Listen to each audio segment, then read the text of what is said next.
Kali ini kita akan membahas mengenai asas-asas perjanjian internasional.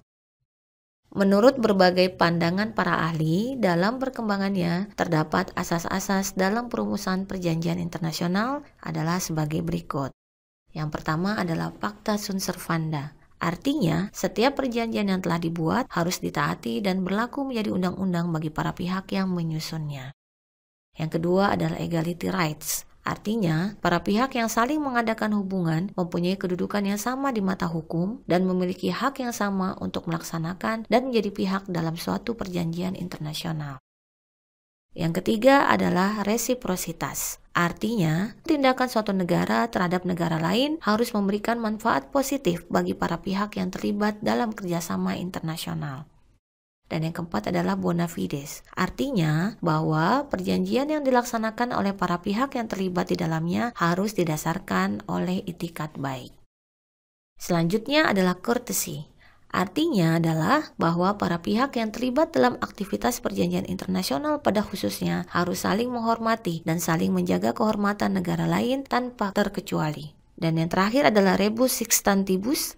Artinya adalah dapat digunakan terhadap perubahan yang mendasar dalam keadaan yang bertalian dengan perjanjian itu.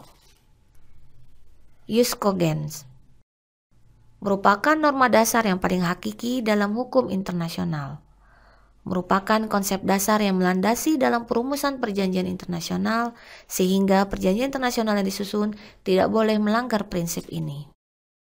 Adapun yang menjadi dasar hukum jus cogens adalah Konvensi Wina 1969 tentang Perjanjian Internasional Pasal 53. Keberadaan jus cogens tidak hanya harus melandasi berbagai perjanjian internasional yang disusun, tetapi juga dalam hubungan internasional yang dilakukan oleh para subjek hukum internasional. Contoh dari jus cogens adalah hak untuk hidup. Preemptory norm. Menurut ahli hukum internasional, yaitu norma umum yang telah diterima secara umum dalam hukum internasional oleh negara-negara di dunia. Contohnya adalah self-defense, self-determination, genosida, dan torture.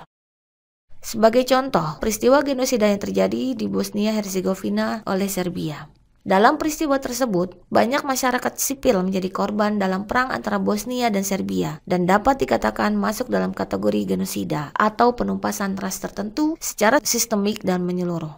Ketika genosida diterima menjadi norma internasional yang utama, maka tindakan yang dilakukan oleh Serbia dapat dianggap melanggar hukum internasional dan masyarakat internasional memiliki kewajiban untuk mencegah peristiwa tersebut agar tidak meluas. Jika dikaitkan dengan Indonesia, maka perjanjian internasional diatur lebih lanjut dalam Undang-Undang Nomor 24 Tahun 2000 tentang Perjanjian Internasional dan pengakuan serta penerapannya berdasarkan hukum nasional. Demikian dan terima kasih.